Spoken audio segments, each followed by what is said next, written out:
Why I gotta be Mr. Pink? Why? Fuck. Hi, guys. Before I get started today, I get a quick shout out to a guy, Skyman Universe. I'm watching one of his videos, Disney, Kathleen Kennedy, purposely ignoring Star Wars fans' constructive criticism. Skyman Universe, welcome to the rebellion. I like your vids, and I just want to say, if you can hear this, you look just like Thor. You just look just like Chris Hemsworth, and I'm sure you get that all the time, but it's like, you look like a badass. I'm digging the video. So why am I here today? I was at work today at where I wear a pink shirt. You know, the various bizarre odd jobs that I do for a living. You know, selling death sticks, that sort of thing. I was thinking to myself, it was like, why exactly are we experiencing in various media, whether it be our movies, our comic books, television shows, why are we currently experiencing this kind of bizarre far-left SJW invasion? And I got to thinking about it, because since the smoke is clearing and the remnants, the ashy, exploded remnants of Solo are before us, and clearly, again, this direction they're going in doesn't make money. It doesn't profit, and I'm pretty sure that this really is a huge victory for all of us that are displeased with the way Star Wars is turning out right now, and I don't think Kathleen Kennedy will have a job at Lucasfilm much longer. I feel like, it's the frustration grows, and I feel like at the end of the day, greed is your friend. Greed for more money, greed of the mouse for more of that cheddar, will definitely ensure that eventually Star Wars will get back on track. Maybe someone like Dave Filoni will take over, because a lot of people out here like Rebels and are digging Rebels, and and other stuff like that. So we should be good to go. But of course, the question arises: well, why did this bullshit happen in the first place? And I was thinking about it, and I think I have a theory. And I think what it boils down to is, okay, so movements come and go, and you've got a lot of these people that are basically extremists, whatever they are, and they get a following, and they convince people that, oh yeah, this is sexist, and I think they essentially what we would call a cuck. They convince a lot of people to go along with them on the grounds that basically their friends or whatnot, or the person they're hanging out with is basically talking about, oh yeah, this thing that that's going on right now, it's wrong, and like, the people that don't pay attention as much just kind of believe people to do it.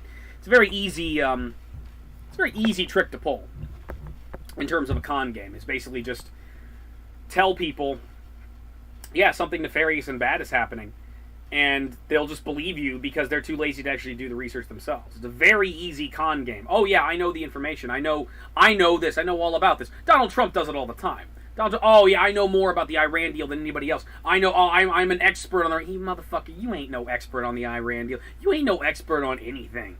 You ain't no expert on your own businesses. Fuck you. You can't do shit. It's all bullshit. But if you say it loud enough, someone's gonna buy it. And I think that's what happens. Basically, they just convince a bunch of people that, oh yeah, this is sexist. This is totally sexist, without really showing them why. And so before you know it, you got this big crazy movement going on. So they start making noise, they start screaming about this, and I think in the case of people like Kathleen Kennedy, you got a situation where someone actually behind the wheel of the company is ideologically set that way. She ideologically is a feminist, a third-way feminist, and is pushing that stuff. I think it sort of started in Marvel's case. You had Axel Alonso, and you had a lot of these creators that kind of were either always like that, or got essentially indoctrinated and got that way. They got institutionalized as SJWs. But I think at the end of the day, companies go along with it, and companies allow this to go forward because they're scared of getting sued. I think at the end of the day, that's really what it boils down to. It may be because it's not profitable. SJWs don't buy movie tickets, at least not in the droves that ordinary people do, that sci-fi fans do, that comic lovers do. They don't do that. They're too busy, if they deem something and again, that's the thing, SJWs are never happy. They're never happy, no matter what concessions you make. And this is truth be told. This is truth be told of anybody that just is a complainer. Someone that complains is like, no matter what you do, if you appease a complainer, they're going to keep complaining because they know they can get their way.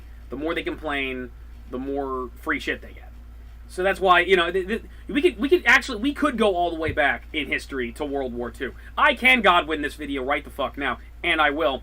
What happened when Hitler started marching on Europe? What happened when he started going into the Rhineland? Oh, you know, he kept taking things over. And so what did England do? What did Chamberlain's England do and France do at the time? Oh, let's appease him. Yeah, let's give him the Rhineland. It's going to be okay. Oh, look at that. He's not happy with the Rhineland. He kept on coming. Yeah, and that's the thing. It's a type of it's a form of social engineering, is what it boils down to. It's a form of manipulation where if I complain enough, if I bitch enough, I will eventually get my way, and I will eventually push my agenda. And my agenda is basically is this culture of victimhood. Essentially, I think one of the greatest failings of modern feminism, and the reason why I no longer consider myself a feminist, or at least not a third wave feminist. I may still consider myself like a first and second wave feminist. Is that feminism to me was always about equality and treating people, men and women, equally, treating them fairly. And it doesn't appear like that's what's going on here. There's a lot of complaining about alleged patriarchy that apparently we've had for centuries, according to this group. I think Queen Elizabeth might say otherwise, to be perfectly honest, and any other powerful female queen, who knows? I think what a lot of these people want is matriarchy. They don't want equal treatment. They want better treatment. They want all the things you're supposed to do to a lady out of common courtesy and out of chivalry, with none of the responsibility.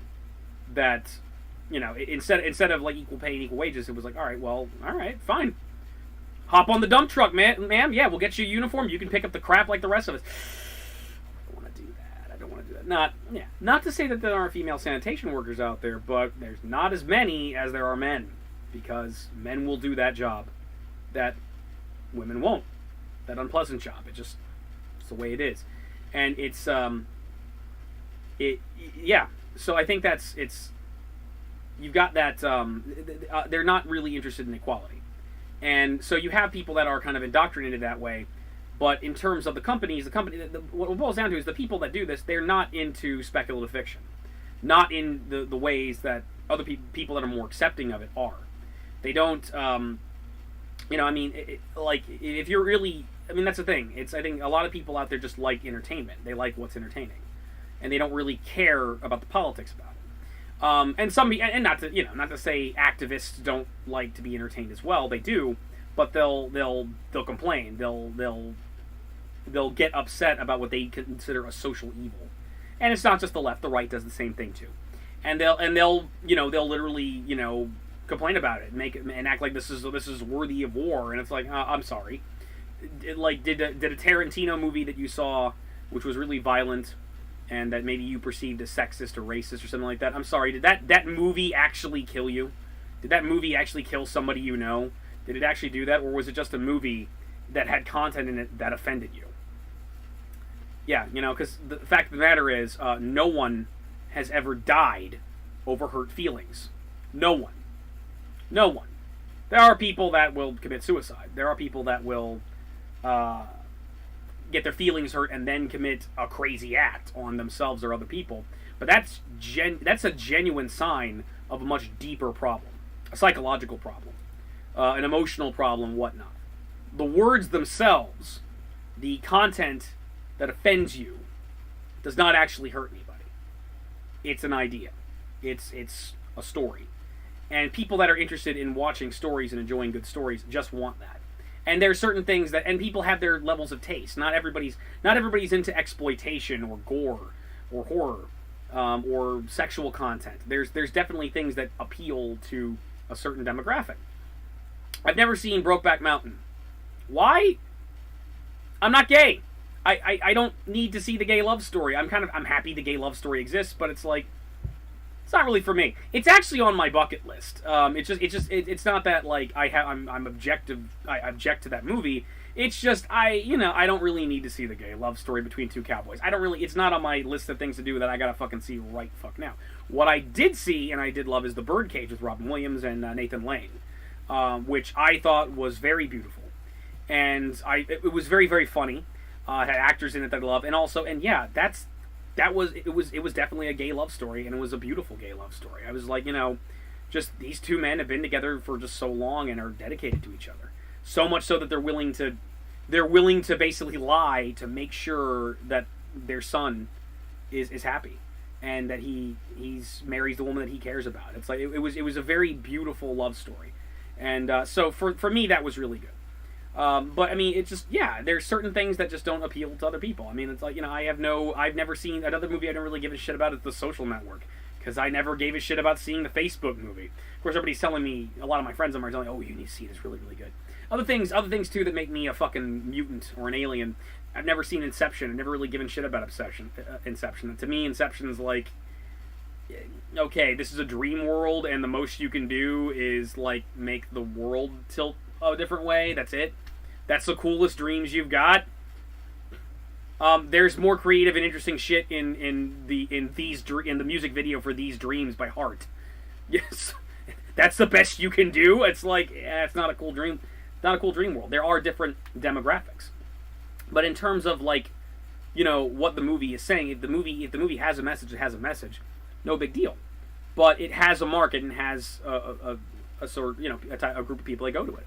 And in the case of Star Wars and science fiction fans, it's designed very much by George Lucas to have a very wide appeal. It's designed to tap in to those aspects of our culture that have resonated with us for centuries as a species. The hero's journey, good versus evil, the idea of adventure and exploration and excitement. It is a modern myth. It's what George wanted it to be, and it's been that. And there's a lot in there. There's action if you like your action. There's aliens and robots for the hardcore science fiction fans and us all. For what's going on with Marvel right now, at least the comics. The movies are doing fine. But the comics, it's like, the people that read comic books like comic books. We like superheroes. We like cool characters going on adventures and fighting bad guys. I don't care about your feminist agenda. I don't I don't give a shit about that. I just want to see a cool adventure story. And yeah, I grew up in the 90s. I grew up with tons of cheesecake, and I was perplexed by people like Linkara who were coming out and trying to make me feel bad about it. Yeah, whatever. One of the earliest comics I got into was Gen 13. You know why I got into Gen 13? Because of Caitlin Fairchild's big titties and nice legs. And I'm sorry, Caitlin Fairchild, last I checked, is not some horrible sexist character. Caitlin Fairchild is the smartest member of the group. She's the team's leader. She was this kind of sort of bookish nerd who got involved in this crazy experiment and is now unbelievably gorgeous and super strong, but also being hunted down by this government organization with her friends. And so she takes charge and leads the team. She's a compelling and awesome character. So yeah, it's the type of characters that people fall in love with. Comics, so I mean, a lot of these things that are about humanity that we resonate with, these things that are primal in some way, whether the things that Shakespeare in his plays always made sure he had at least one aspect of: supernatural creatures, violence, and teenage sex.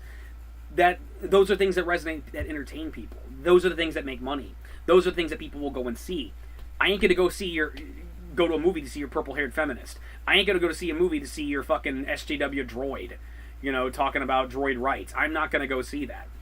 Unless, and that's the type of thing. If you want to tell that type of movie, okay, you need to do like an indie sci-fi film where the point is you're trying to talk about some kind of social evil, and you use a metaphor for it. That's fine. Those have been done for years. Back in the day, sci-fi was all about that. Sci-fi was all about examining the human condition and telling a story about it. And depending on what type of film that comes out, we could throw so many tons of labels and it's like, oh, this is the feminist film, is the far left, whatever.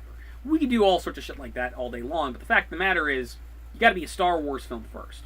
You got to be a superhero book first, and it's this weird takeover that's occurred. And I think part of the reason why it's occurred is that companies are listening to this because they're starting to see these movements build up. and with that have some kind of command and presence, and are kind of shifting or attempting to shift the culture in a certain direction and state these things we're complaining about, these things are evil, these things are bad, so we don't want to see this anymore. So companies are changing the way they produce our entertainment media for fear of being labeled, for fear of losing money and fear of losing attention because of promoting some kind of social ill. So in many ways, greed hurts as well as it helps. Again, the fact that Kathleen Kennedy and a lot of these people are making their companies lose money, I think in the long run will win the day. But the fact of the matter is, these companies were afraid of losing money if they didn't cater to these groups to begin with. They were afraid of getting negative press, boycotts. They're afraid of all those things. And at the end of the day, they are afraid of a lawsuit. They're afraid of that they'll get accused of some kind of promoting sexual harassment or whatnot. Because look at the change that occurred in Marvel with Captain Marvel, with Captain Marvel, Carol Danvers. Miss Marvel is what she used to be. Miss Marvel had an outfit where basically, I feel like she's one of the ones that started. I remember back when they changed her outfit, it was stupid. I was like, for no reason. Carol Danvers wore an outfit where basically it's a one-piece kind of bathing suit, like a professional swimmer's bathing suit that's black, has a red sash on it. She has like thigh-high boots, and she has black gloves and a black mask. That was her outfit. Yes, her outfit's sexy. It shows her legs. Ooh, whatever. Apparently that was sexist. So now she needs this full-body, suit, which the feminists were still not happy about. Oh, it's skin tight. That wasn't good enough. We had to shave her hair off. We have to give her this horrible bull dyke lesbian look now. And they completely destroyed that character. And she's like the flagship SJW Marvel character. And the reason why people have stopped reading Marvel comics, essentially. And she didn't used to be that. She used to be something so much better. When she was Miss Marvel, there was no issue. It's like, oh, why she gotta be Miss Marvel? Why can't she be Captain Marvel? It's like, well, because we established her as Miss Marvel, and she's been Miss Marvel, and she's been good as Miss Marvel. They're doing the same thing with She-Hulk. Oh, no, She-Hulk's just the Hulk now. No, that's not... And again, it's weird because it's like, we don't want that as fans. It was like, I remember, I feel like a lot of what the videos I've been making a lot lately have all come from the same source. I feel like all this kind of really started with the Nostalgia Chick of Channel Awesome. Nostalgia Chick and Linkara. That was the first time I really noticed this kind of crap. It was before we had this bizarre movement we're going through now, where we have all these permanently offended a-holes, a-hole tumblerinas who are making all this noise and annoying the fuck out of everybody. It was, there's always been people like that. There's always been kind of, bleeding heart liberals that are want to complain about everything. Even when, and again, as a Democrat, a lot of times they would have my ear, but at a certain point, it's like, all right, enough is enough already. But they didn't really have that big of a push. And it was weird, especially because, like, Linkara was, like, when he started out, he was he was a Republican, but it was like, it was weird. It was like when him and Nostalgia Chick joined Channel Awesome, so the first couple of videos he did is just like, just so you know, I'm a feminist. And it's like, again, the old school view of being a feminist, at least to me, this may not be universal, but was just being a good person. Why do you need to announce that? Are you not a good... would you think I would... Would you assume that I would think you're not a good person if you hadn't have said that? To me, I've never done that because it felt... To me, it went without saying. You're a decent human being. You respect everybody, man or woman. Doesn't matter. And again, this is all very ironic. All this bullshit that he would do. All this kind of like getting upset at any type of cleavage or any type of breast or thigh that you see, or any kind of sexual content, any kind of content of Starfire, of like in the Teen Titans book being portrayed in a sexual way. You get all irate about it and all upset about it. And of course, we find out now that he was jerking off to dead Muppet porn. So,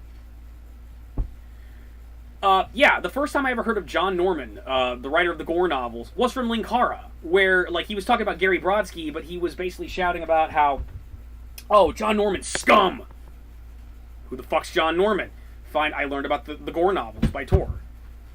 Gore novels look pretty cool. I still haven't read them. I've checked out I'm a big fan of Boris Vallejo, and Boris Vallejo did a lot of the artwork for the covers. And it's fantasy, science fiction, erotica. Yeah, it's a world where like women are like sex slaves and are chained up and all that Conan gold bikini thing. That's hot. That's cool. It's like, and again, no one bats an eye when Twilight's written. When women do this, no one bats an eye when women write fan fiction about this kind of stuff. No one bats an eye with 50 Shades of Grey, but oh no, John Norman wants to do a Conan the Barbarian sci-fi version with hot chicks that willingly become sex slaves, and everybody makes a big deal. It's a fantasy. You're not hurting anybody. You're enjoying your own little corner of the world, and it's interesting how this plays out in the arts. It invades what I think that's part of the reason why people like me are so outraged with what's going on, because I shouldn't have to deal with this when I go to a fucking movie theater. I shouldn't have to fucking deal with this when I pick up a comic. When I'm doing something for my own entertainment, my own amusement, I don't need your political bullshit. And I would be just as outraged if like Donald Trump and MAGA shit was like pro MAGA crap was popping up in there in the first place. That's part of my outrage at Star Trek Discovery. It's like, okay, you made the Klingons into MAGA. And I know you're making fun of MAGA by doing it, but I don't care. MAGA does not belong in Star Trek. At all. The timeline of Star Trek is so far removed from our current era. I don't want to deal with this. I don't want to deal with Donald Trump in Star Trek. I don't want to deal with that crap. And I remember, and Star Trek's kind of had this problem for a while. I remember back in the, back with Enterprise. Enterprise was a very post 9/11 show. It felt very post 9/11, like, a lot of the weird decisions Archer would make felt like Homeland Security just figuring things out, post 9/11 type stuff. And in that same vein, like there's that one episode with Clancy Brown where Clancy Brown's character's kind of a terrorist, and it's like, why are we doing this? Why are it was a weird episode. And there was that one episode with the frigates that were being attacked by space pirates, attacked by the Nausicaans in particular, and and the frigate guys capture and beat up a Nausicaan, so they're the bad guy. It's like, yeah, but the Federation's not... Starfleet, the Federation didn't exist at that time. Starfleet's not actually out there protecting these people, so, what do you expect them to fucking do? It was like, and again, it was weird kind of political message. It's a sign of the times. And it's like, at the end of the day, it's like, a little bit of that is fine, but I shouldn't have to deal with this shit. Like, when I'm enjoying my speculative fiction. A lot of this is an escape. And that's why simple truths that we all know and understand, things that go all the way back, that we've indulged in our mythology, that's why those things resonate. That's why those things reach people. That's why people will give their money to see that over and over again. If you start doing otherwise, you start doing stuff where you clearly have a message, but it's a controversial message, well, look at that. Now you've made yourself a niche market. Now you've made yourself something that not appeals to everybody. So at the end of the day, taking this direction in Star Wars doesn't make you money. It's not a good idea. But I think the reason why they do it is because they're afraid they're going to lose money. They're going to get bad press, and they're afraid that they're going to be judged and possibly get some kind of class action lawsuit against them. And that's why I think companies pander to SJWs because it's the flavor of the week, and they feel like, oh, people are mad, we have to appeal to this. And as a result, it's cowardly. It's cowardly in many ways, because essentially, I feel like you should say, look, we make this product. We make this product. We make this type of story. Deal with it. If you don't like it, you're obviously not going to buy it in the first place. And it's interesting. It also kind of ties into... It's interesting how, Frank Miller, a long time ago, said that basically the comic book industry has been pandering to trying to get a lot of the recent events in comic books that I didn't care for. And you see this in comics every now and then. They'll always try a different kind of fad. And I believe SJW Marvel stuff is that. It's the current fad. This is what people are talking about. So that's why we're seeing this. But before that, you had you had all these different kind of trends. Like in the 90s, you had the Liefeld stuff with the over-muscled things. You had the New 52. You had Heroes Reborn. You had all these different attempts to kind of reboot continuity in order to get new fans, in order to get the kids that aren't reading comics to come read comics. And it's understandable, but it's dumb, because if they don't read comics, then no matter what you do, they're not going to read your comics. All you're doing is alienating the people that have made you great. All you're doing is alienating the people that have been with you since time immemorial. And that's the thing. It's like, I feel like part of this is understanding your audience and understanding who you're marketing to. And that's why Star Wars isn't doing right now, because it's like, yeah, the young men and women who enjoy Star Wars and have always considered themselves nerds and have not necessarily been accepted by these cool kids who, on top of that, now are telling them that they're sexist and always been sexist, and that they're just fucking pigs and they should feel bad and go back to their basement. These people that are so high and mighty and are trying and claiming to be, are good people protecting some kind of fictitious underclass that doesn't exist, meanwhile trample over other people who already feel bad enough about themselves to begin with. They want to make me feel bad for being a nerd. They want to be, basically, we're still not out of high school. We're still not out of high school. I'm 35 years old. 35 years old, and I've still got people that think they're better than me because I like my old school sci-fi. I think the gore novels are okay. I think they're all right. But that makes me a terrible person because of how I enjoy my entertainment. Which it's hypocritical. It's hypocritical because we all kind of resonate with this primal stuff at some level. We all like sex. We all like violence. We all like adventure. We all like escapism. So just let us fucking enjoy it already. Just let us, enjoy that, and we will pay you to do that. And if you can't accept that, if you need to be an activist and you need to go out there for either cause and scream about how we are the scum of the earth because we didn't like a purple-haired bitch who, started talking down to the hero of the movie. Or if you're on the other side of it who thinks that all them women need to go back in the kitchen, don't be surprised if we tell both of you just to go fuck yourselves and leave us alone. Stay out of our fucking... Yeah, let us enjoy our fucking movie, asshole. That's what it boils down to. But I think that's what is going on. I think essentially, what we're seeing companies react to a trend and trying to appease people that they think are going to be taking money away from them in some way, in some shape or form. They think that's the pulse of the world. They think that people are not happy with the sexist way Star Wars is done in the past. And they think they're going to there might maybe some lawsuit would come under them. And when really at the end of the day, if you're a CEO, you're the guy in charge is like, hey, look, we're not breaking any laws. We're an entertainment company. We believe in freedom of expression, and we're willing to take a chance on a product. And even if people are going to find it offensive, we have our fans. We know people are going to come back and give us money no matter what. If you're offended, sorry, but the movie's going to stay the way it is. And in terms of artistic integrity, we're going to let the people making the film decide for themselves. And if that person happens to be Rian Johnson or Kathleen Kennedy, well, don't be surprised if it's universally panned. So, I was just kind of musing on this thought of why we're seeing this. I think that's really what's going down. You've got this movement, and this movement is a fad. This movement is already what we're seeing right now is you're never gonna, especially it's politicized. And in terms of left-wing or right-wing politicization, it's never going to 100% go away. I wish it would. But, it's like you're always going to be... And, people... okay, so we're living in Trump America now. And so, with this political climate in particular, people are, panicking one way or another. The far left thinks it's the end of the world. Because, oh, God... Donald Trump's in office. He's going to destroy the world. It's like, oh, he is the Kwisatz Haderach. It's going to be the end times.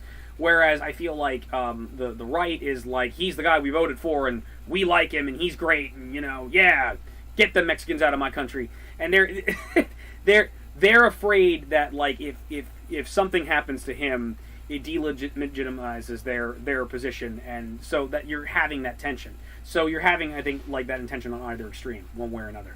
And at the end of the day, to the left, chill. if we could get through George W. Bush, we could get through Donald Trump. And two, yeah, a lot of the stuff that Trump says would be a terrible fucking idea and would really fuck things up. And that's why it's not going to happen. Ooh, look at that. Look how much work has been done on that wall. That wall's almost complete. Oh, that's right. That's right. Nothing happened. Nothing happened. Because he's a fucking con man. And the right, listen, as a Democrat, all hail President Mike Pence when Donald Trump invariably becomes impeached. It's like, listen, you guys won. I'm perfectly happy with a Republican in office for 4 years. I just don't want it to be that guy. And the fact of the matter is, he's being investigated. You know why?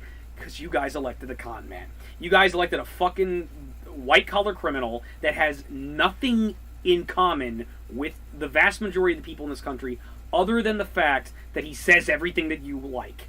He says all this horrible, awful shit that you wish you could say, but you either don't have the balls to, or you in the back of your mind, you know better. You know better than to say that kind of thing in public. But he's dumb enough to do it. He's dumb enough to do it and make people feel good about it. So that's why he's our president. That's why he's the demagogue that got elected. And that's where that tension's coming from. So it's going to happen, but at the end of the day, it's like these things are going to come and go in waves. And I feel like these SJWs, people are really pissed off at them. People are really sick and tired of these people because they don't represent everybody. They have an extreme viewpoint that is just as offensive as their polar opposites, who are also extremists. And so naturally those guys don't like what they have to say. But also people in the middle, like, yeah, you guys are fucking nuts. You guys are whether you are on the fence, even like, you know, if you're moderately conservative, it's like, yeah, I definitely don't approve of that. And even if you're moderately liberal, it's like, yeah, you people are crazy. You people are crazy. So I think it's going to go away. It's a fad. It's a fad. We've seen the end. Like in terms of of comic books and bad decisions of things. Like right now, it's Marvel's turn to blow. Marvel sucks right now in terms of a comic book company because they've got this SJW shit going on, which just kind of I think came out of nowhere. I remember it's interesting to see how we got here. I remember it was like there was initially DC was doing the New 52 stuff and it was bad, and then all of a sudden Marvel was talking about, oh, we're gonna do Battle World, we're gonna do a sequel to Secret War. But we're going to include all the multiverse of Marvel in it. We're going to do, the Marvel Zombies world's going to be there. Age of Apocalypse is going to be there. And, Ultimate Marvel's going to be there in 2099. All this. We're going to mix it all together. It's going to be really, really. It's going to be all these characters from different universes fighting it out. And I still haven't read that book. And in concept alone, I want to, because that sounds really, really fucking awesome. And then, the pitch was, okay, then, we're going to have different characters. We're going to have legacy heroes. We're going to have Captain America not be Captain America anymore. We're gonna have Falcon become Captain America. We're gonna have him. We're gonna have him become Captain America for a bit. We're gonna have Jane Foster become Thor. We're gonna have Miles Morales take over as Spider-Man. We're gonna do this. We're gonna do legacy heroes, and to kind of and the thing is, knowing comics, it's all right. Steve Rogers is eventually gonna be Captain America again. Thor Odin's son is eventually gonna be Thor again. It's not gonna last forever. But it's all right. Well, for however long this lasts, there might be a good story out of it. So I was very open to it. But I remember thinking to myself, when it was announced that Thor's gonna be a woman now, and I'm like, why? Why? It just seemed a little odd. And likewise, around the same time, oh, Doctor Who's gonna become a woman now. Why? Why? Because it's time. It's time. That was the warning sign.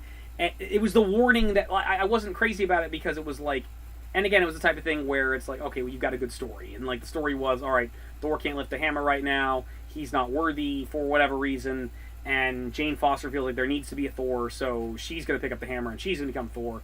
And it's all right, if you give me that bare bones explanation, that's fine. When you actually read the fucking story, no. The actual story is Nick Fury went fucking crazy and shot the Watcher in the face, and then he whispered into Thor's ear while he's kicking the ass of crap of the Avengers, which, yeah, look, Fury's a badass. I'm not convinced he could take an entire team of god-like superheroes by himself. And he's like, Gore was right, and that this one loser villain who hates gods from way back in Thor couple issues back in Thor, like, oh, he's right, and suddenly Thor believes it, and so does the Hammer, because we're going to touch upon the Hammer's sentient bullshit, which we, you know, like, the fucking Green Lantern rings are allegedly sentient. They don't fucking do shit like that. They're not, like, they're not gonna, that fucking ring's not gonna have a fucking long-winded political argument with you, or philosophical argument about anything. It's just gonna say, hey, Edward Peeler of Sector 2184, you have strong willpower, which I don't think that would ever happen. Probably, Edward Peeler of Sector 2184, you're really fat. I just want to let you know that, and, like, fly away and fuck you, ring, douche, whatever. Anyway, we're gonna touch upon that bullshit, and then that's why. And it's like, and the more you examine it, the stupider it is. Like, you know, Jane Foster has cancer, but we're in the Marvel fucking universe. This was dumb back when Joe Quesada had Spider-Man's, like, marriage undone by the devil. This was as dumb as that shit. We're gonna say that, like, oh well, there's magic and Reed Richards and crazy science and stuff like that. We can cure you of your cancer. Fuck, dude. You know, if you don't care about your looks anymore, let's go talk to Deadpool. We'll graft Wolverine's healing factor into you like we did with him. We know that works. It's like, you know, cancer is, look, there are consequences, but cancer is very curable in the Marvel universe. No, I'm gonna die terribly of cancer because you, as Guardians, cheat. You cheat with your magics and your god, and she immediately becomes like this colossal bitch and starts shaming him for everything about him and everything he's done. And decides to act like a saint who's just going to die and live out her life and die of cancer. Yeah, okay. As a person whose life has been personally affected by cancer, who's lost people to cancer, who knows that cancer is the second leading cause of death in the entire world, that, you know, second only to heart disease, yeah, I'm sorry. If you have, like, a way of instantaneously curing cancer and instantaneously making sure that your friends and family that are suffering from it no longer suffer anymore and will live out until the end of their lives and happily without the pain that causes, that they wouldn't have to die from that one other tool that the Grim Reaper has on us is gone, yeah, I'd fucking do it. So, right off the bat, she's not acting like a real fucking person. And it's the type of thing where, again, there's a lot of things I've missed out on or haven't gotten around to looking at. And one of those things is the earlier Jack Kirby Thors, which are supposed to be very, very good, and I should go read them and check them out. And allegedly, like, Jane Foster, and it certainly seems like Jane Foster was a much more likable character back in the day. She was basically Thor's Lois Lane. She was his connection to humanity, and the very reason why he took such a vested interest in us and wanted to protect us was because he fell in love with one of us. And she was a fine character back in the day. And then between this and the first two Thor movies, we have completely fucking destroyed the character of Jane Foster. It's like from look, and Natalie Portman is a fine woman and a fine actress, and I think in terms of acting wise, she does a great job as Jane Foster. But the fact of the matter is, Jane Foster is the least interesting thing about those movies. Her only real purpose is what the initial purpose of Jane Foster was in Thor: to give Thor a reason to care about humanity and have a vested interest in them. He dated one of us.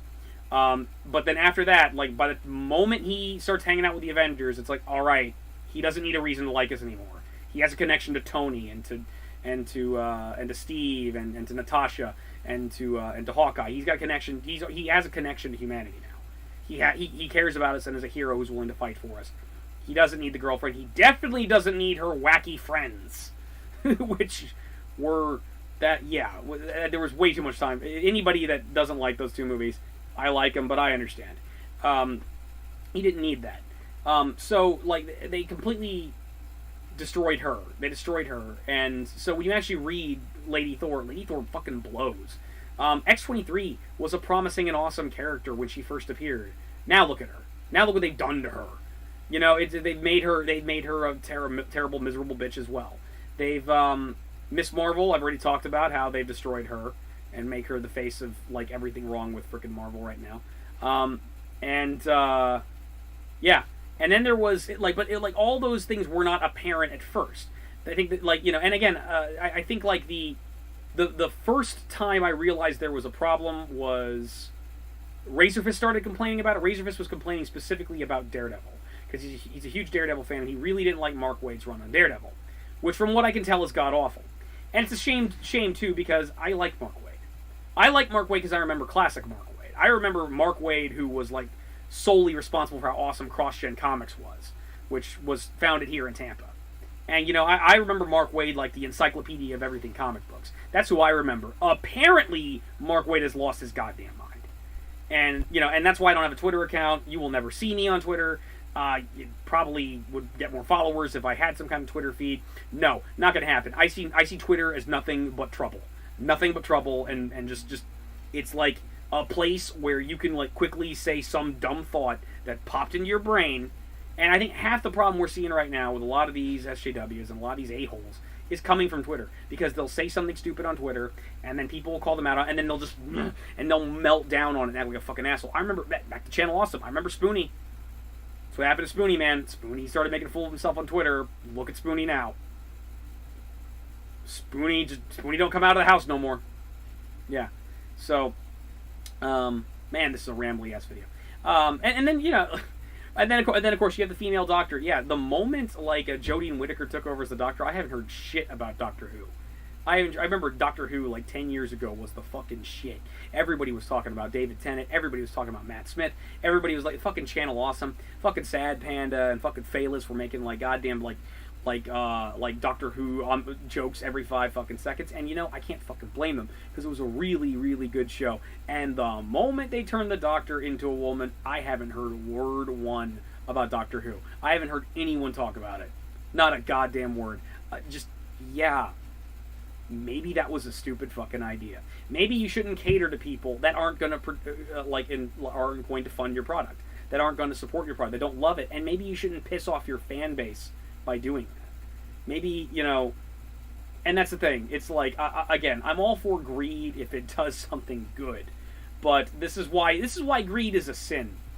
Is because when you don't have rationality, when you don't have a cool head, and when you don't have some balls to stand up to a bully, to someone who just wants you to change, but aren't going to actually enforce what you're going to, aren't going to actually support you in that process.